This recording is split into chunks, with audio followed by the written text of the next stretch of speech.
Hello good morning नमस्कार। Welcome to daily current affairs of 23 March 2022 और है Wednesday. तो आज है तारीख 23 मार्च 2022 और देखते हैं हमारे एग्ज़ाम के लिए क्या इंपॉर्टेंट करंट अफेयर्स है। उसी के साथ वीडियो के एंड में कुछ प्रीवियस ईयर पेपर्स के एमसीक्यूज़ का थोड़ा डिस्कशन करेंगे। बट लेक्चर में आगे बढ़ने से पहले अगर आप चैनल पे नए हैं तो सब्सक्राइब कीजिए और बेल आइकन को क्लिक कीजिए। साथ में इस लेक्चर का आपको अगर पीडीएफ चाहिए तो ज्वाइन कीजिए मेरा Telegram group crack UPSC with Rohan. Channel का लिंक आपको डिस्क्रिप्शन बॉक्स में भी मिलेगा। तो let's start. The first current affairs is related to NATO. तो अब नाटो न्यूज़ में क्यों है? क्योंकि अभी अभी जो रशिया यूक्रेन का इतना बड़ा क्राइसिस चल रहा है, तो इस बीच चाइना बीच में कूद पड़ा है और चाइना ने बोला है कि आपको रशिया को ब्लेम करने की वजह उससे पहले आप अपना देखिए कि जो आप नाटो का ईस्टवर्ड एक्सपेंशन हो रहा है यूरोप से लेके रशिया की तरफ, आप उसको पहले ट्रैक कीजिए। और फिर उसने ये एक क्वाड को लेकर भी एक चिंतित बात कही है कि आप क्वाड को भी देखिए। क्वाड एक अमेरिका का हमेशा रहा है कि हमेशा एक रीजनल अलायंस बनाता है। रीजनल अलायंस मतलब कि अभी क्वाड हो गया, फिर नाटो हो गया, तो ऐसे रीजनल अलायंस बनाता है और राइवलरीज क्रिएट करता है। क्वाड में 4 कंट्रीज़ है, वो है ऑस्ट्रेलिया, जापान, इंडिया और अमेरिका। तो नाटो का कुछ ऐसा रेफरेंस होता है, आप देख सकते हैं। तो अभी कंसर्न्स क्या है? जो अभी रशिया यूक्रेन के क्राइसिस के बीच में अभी ये एशिया पैसिफिक को लेके भी बहुत सारे कंसर्न्स जो कि रशिया भी उठाता है और चाइना ने भी बहुत अपना अभी हिम्मत करके वो अपनी बात उसने यूएन के रेजोल्यूशन में कही और रशिया के फेवर में अपना वोट दिया है। और उन्होंने बोला है कि आपको रशिया को ब्लेम नहीं करना चाहिए, आप पहले यूएस के नाटो तथा क्वाड का जो कुछ भी ये सब चल रहा है उसको पहले ट्रैक कीजिए और रशिया के जो कुछ भी लेजिटिमेट सिक्योरिटी कंसर्न्स है उनको पहले एड्रेस करना बहुत ज़रूरी है, ऐसा बीजिंग ने कहा है। एक बात और बता दूं, जब भी ये न्यूज़ होती है तो हमेशा वो कहते हैं कि बीजिंग हैज सेड, तो वो हमेशा कैपिटल को लेके बात करते हैं। हमेशा इंडिया ने ऐसा कहा नहीं बोलते, न्यू दिल्ली हैज सेड ऐसा बोलते, Tokyo has said, not Japan has said. तो ये सब इंटरनेशनल ऐसी बातें होती हैं। तो भी हमारे एग्ज़ाम के लिए नाटो का क्या इंपॉर्टेंस देखते। नाटो मतलब नॉर्थ अटलांटिक ट्रीटी ऑर्गेनाइजेशन, इसको नॉर्थ अटलांटिक अलायंस भी बोलते हैं। एक इंटर गवर्नमेंटल मिलिट्री अलायंस है जो 28 यूरोपियन कंट्रीज़ है उसमें और 2 नॉर्थ अमेरिकन कंट्रीज़ है। इसको इस्टेब्लिश कब किया गया था? वो किया था वर्ल्ड वॉर 2 के बाद। और ये नॉर्थ अटलांटिक ट्रीटी को इम्प्लीमेंट करता है जो साइन हुआ था 4 अप्रैल 1949 को। इसका हेडक्वार्टर है ब्रुसेल्स, बेल्जियम में। तो next current affairs is very important, introducing African cheetahs to India. आपको पता होगा 1945 से 1947 इसके बीच में कहीं चीता इंडिया से एक्सटिंक्ट हो गए थे, मतलब पूरा नामो निशान उनका मिट गया था। लेकिन अभी जो उसका असर अभी तक दिखाई दे रहा है कि इंडिया की जो बायोडायवर्सिटी है, अगर चेन डिस्टर्ब हो गई तो ये सब आगे डिस्टर्ब होता रहता है। तो चीता को यूनियन गवर्नमेंट ने एक प्लान किया है, चीता को वापस रीइंट्रोड्यूस किया जाएगा, रीलोकेट किया जाएगा। तो अब इस प्लान के उससे पहले ये एक इमेज देखिए कि एक range of the Asiatic cheetah during the British period and after in the Indian सब कॉन्टिनेंट। तो इस इमेज में दिखाया गया है कि उनकी तादाद, पॉपुलेशन कितनी थी ब्रिटिश इंडिया में।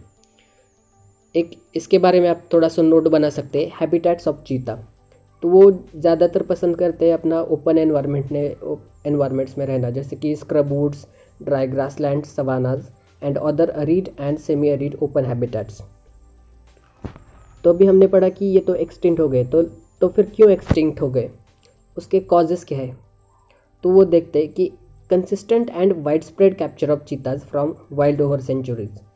आप मेंस में से अगर पूछा जाए कि कोई भी अगर किसी स्पीशीज़ का एक्सटिंक्शन होने की वजह या फिर रीजंस क्या हो सकते, तो ये आप 3 पॉइंट वहाँ पर डाल सकते हैं। ये सभी स्पीशीज़ के लिए वही सेम ही रहेंगे।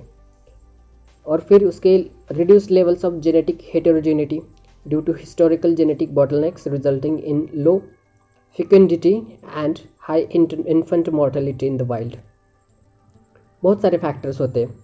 उनकी ब्रीड न कर पाने की ब्रीडिंग न करने की इनएबिलिटी हो गई, स्पोर्ट्स की जो कुछ भी हंटिंग या फिर फाइनली बाउंटी किलिंग जो मास किलिंग्स होते हैं, बहुत सारे जो पोचर्स होते हैं उनकी खाल के लिए उनको पकड़ते हैं।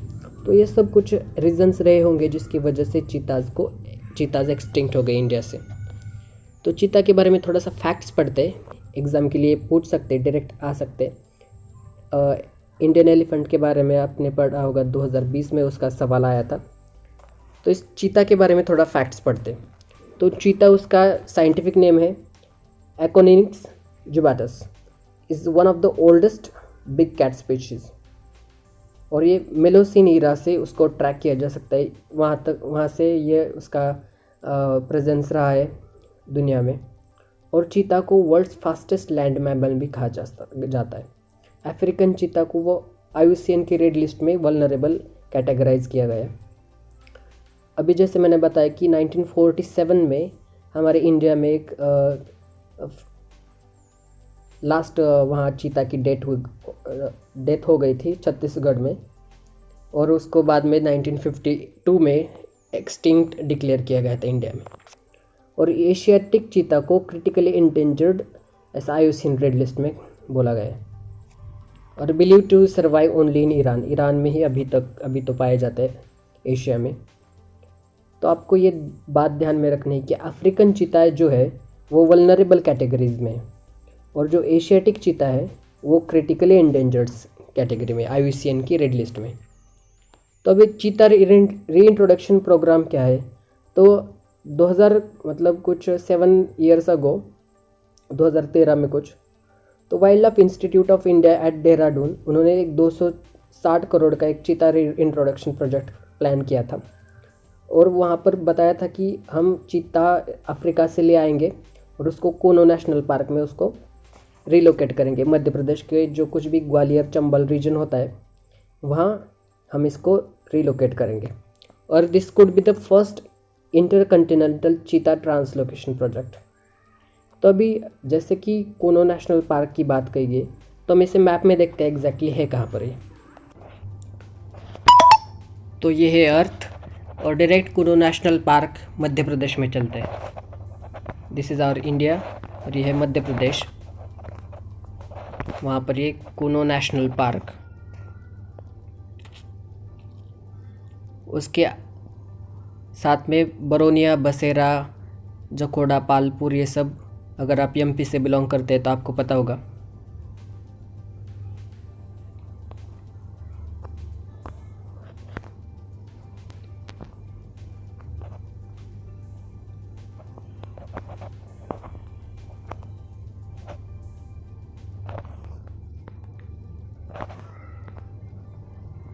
तो ये ऐसा कुछ इस नेशनल पार्क का एरिया है। फिर नेक्स्ट हमारे लिए करंट अफेयर्स इम्पॉर्टेंट है, महिला किसान सशक्तिकरण परियोजना। तभी ये एक स्कीम है जो कि लॉन्च की है 2 मिनिस्ट्री ने मिलकर। एक पहली मिनिस्ट्री है मिनिस्ट्री ऑफ एग्रीकल्चर, और दूसरी है मिनिस्ट्री ऑफ रूरल डेवलपमेंट। तो उन्होंने क्या किया कि जो ट्रेनिंग्स जो इस स्कीम के थ्रू महिलाओं को दी जाएगी, खास करके विमेन फार्मर्स, उन्हीं के लिए ये स्कीम है। In order to familiarize women with the latest technology in agriculture and allied sectors, जो कुछ भी आज नई उभरती टेक्नोलॉजीज़ इंडिया में आ रही है एग्रीकल्चर रिलेटेड, फार्मिंग टेक्निक्स के रिलेटेड, तो उनको इस चीज़ से फैमिलराइज किया जाए, इस स्कीम का ये मेन उद्देश्य है। तो अब इस स्कीम के बारे में थोड़ा कुछ पढ़ते हैं। जैसे मैंने बताया, डिपार्टमेंट ऑफ रूरल डेवलपमेंट इसको अच्छे से इम्प्लीमेंट करेगा, और DNRLM मतलब दीनदयाल अंत्योदय योजना, नेशनल रूरल लाइवलीहुड मिशन, ये इसका एक सब कंपोनेंट होगा। ये इसका सब कंपोनेंट है और 2011 से स्कीम को इम्प्लीमेंट किया जा रहा है। और इस स्कीम का ऑब्जेक्टिव क्या है? Definitely to empower women by making systematic investments to enhance their participation and productivity, as also create sustainable livelihoods of rural women. इसका इम्प्लीमेंटेशन जैसे मैंने बताया स्टेट रूरल लाइवलीहुड मिशन के थ्रू इसका इम्प्लीमेंटेशन होगा। देखिए हंसते चेहरे बहुत अच्छे लगते हैं, इसलिए मैंने सेपरेट स्लाइड लगाई है। Next, fame India scheme. तो भी इसका न्यूज़ में क्यों है एग्जैक्टली वो बस पूछेंगे कि ये स्कीम किसने लॉन्च की है, किस मिनिस्ट्री ने लॉन्च की है, या फिर इसका पर्पज़ क्या है। तो ये स्कीम जो है इसका मेन पर्पज़ है जो इंसेंटिव्स प्रोवाइड करता है इलेक्ट्रिकल व्हीकल्स, जो कुछ भी कस्टमर्स जो लेंगे उनको इंसेंटिव्स प्रोवाइड किए जाएंगे। तब स्कीम के बारे में थोड़ा पढ़ते हैं। ये faster adoption and manufacturing of hybrid and electric vehicles, ये स्कीम का लॉन्ग फॉर्म, और इसको लॉन्च किया गया है ministry of heavy industries and public enterprises to give a boost to development of electric vehicles. MCQ में बोलेंगे कि ये स्कीम लॉन्च की है ministry of new and renewable energy इसके थ्रू, लेकिन याद रखना ministry of heavy industries and public enterprises. तब ये न्यूज़ में क्यों है? क्योंकि गवर्नमेंट ने इसका फेम 2 सब्सिडीज़ को देने की बात की है इलेक्ट्रिकल व्हीकल्स जो कुछ भी कस्टमर्स खरीदेंगे। तो इसके डिटेल्स थोड़े पढ़ते हैं। Fame India is a part of national electrical mobility mission plan का एक पार्ट है, और ये सब्सिडी जो है वो 2 व्हीलर्स भी क्लेम कर सकते हैं, 3 व्हीलर्स या फिर हाइब्रिड जो कार्स वगैरह बसेस होती है ये सब ये सब्सिडी क्लेम कर सकती है। तो इम्प्लीमेंटिंग वेज क्या होंगे? एक तो इस्टेब्लिशिंग चार्जिंग स्टेशंस होगा और बायर्स को इंसेंटिवाइज किया जाएगा, और इसके बेनिफिट्स जो है वो पब्लिसाइज किए जाएंगे। तो अब इसके बेनिफिट्स क्या हैं? तो एक तो demand for petrol and diesel वो कम हो जाएगी, creation of new jobs in automobile sector, क्योंकि अब चार्जिंग स्टेशन बनेगा तो वहाँ पर कुछ लोग ज़रूर रहेंगे, तो वहाँ पर एम्प्लॉयमेंट बढ़ेगी, और रिडक्शन इन पोल्यूशन जो कि सबसे बड़ा फ़ायदा है हेल्थ के लिए। Then next current affairs is boma technique. तो बोमा टेक्निक एक न्यूज़ में क्यों है? क्योंकि बस एमसीक्यू इस पर क्या बन सकता है कि बोमा टेक्निक एग्जैक्टली क्या है। तो ये क्या होता है? ये एक टेक्निक है खास करके अफ्रीका में फॉलो की जाती है। आप यूट्यूब पर वीडियो देख सकते हैं, वह बहुत मज़ेदार किस्सा है इसका। एक बस नैरो चैनल होता है, दोनों तरफ से कुछ कपड़ा या फिर कुछ लगाया होता है, और उसमें बीच में से एक एनिमल को दौड़ाया जाता है। एक तो उसको कुछ खाने की चीज़ दिखाई दे जाती है और उसको ललचाया जाता है कि भागने के लिए, उसकी तरफ बढ़ने के लिए, भागने के लिए। तो एक बोमा टेक्निक अफ्रीका की टेक्निक है, और इसको अभी भी राजस्थान के जो केवलाडियो नेशनल पार्क है वहाँ पर इसको एक्सपेरिमेंट किया गया था, और ये एक्सपेरिमेंट किया गया था डियर्स के ऊपर, जैसे मैंने बताया बोमा टेक्निक। और अभी हमारे एग्ज़ाम के लिए क्या इम्पोर्टेंट है, केवलाडियो नेशनल पार्क। तो एक बर्ड सेंचुरी है बहुत बड़ी, और पहले ये एक रॉयल गेम रिजर्व हुआ करता था north Indian state of Rajasthan में, और एक एंशिएंट सिटी भरतपुर भी वहाँ से साउथ में है। और वो जो मैनमेड वेटलैंड्स है ये करीब 350 species of migratory and residents birds को सहारा देता है।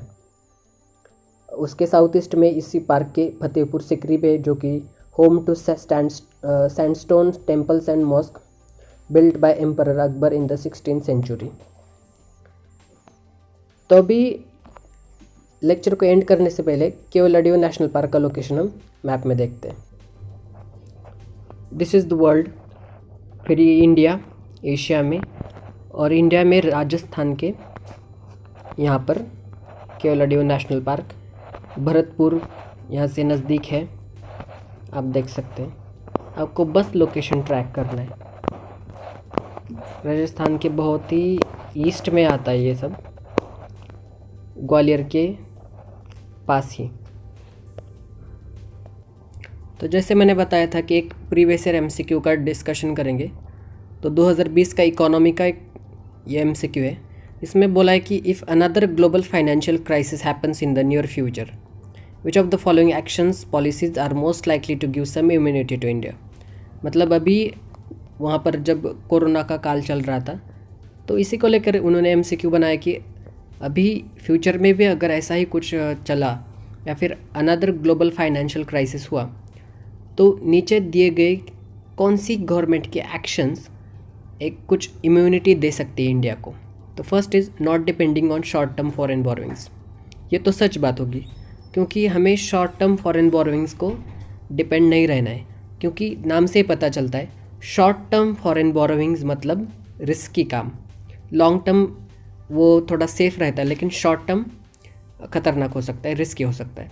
सेकंड इज़ जैसे आप जब अपना पहला स्टेटमेंट करेक्ट हो गया तो ऑप्शन जो आंसर होगा A, B या D में से होगा, option C eliminated. Then next is opening up to more foreign banks.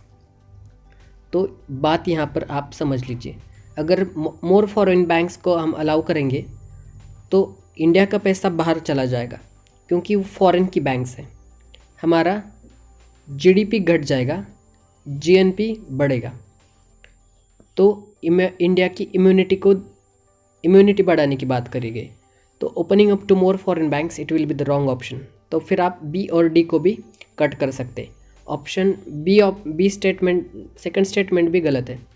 और तीसरा स्टेटमेंट देखिए आप, maintaining full capital account convertibility, ऐसा तो हो ही नहीं सकता। इंडिया कभी भी फुल कैपिटल अकाउंट कन्वर्टिबिलिटी नहीं करता। कैपिटल अकाउंट कन्वर्टिबिलिटी मतलब हमारा यहाँ का जो कैपिटल है मतलब पूरा कन्वर्टिबल होगा जो बाकी कंट्रीज़ के साथ है। इंडिया पार्शियल कन्वर्टिबिलिटी को अलाउ करता है। तो थर्ड ऑप्शन मतलब थर्ड स्टेटमेंट कट करेंगे तो आपके पास B, C और D कट हो गया, सिर्फ ऑप्शन बचा A। Option A is the right answer. तो अगर आपको लेक्चर अच्छा लगा हो तो लाइक कीजिए, सब्सक्राइब कीजिए, शेयर कीजिए, सपोर्ट कीजिए। Thank you so much. Wish you very good day.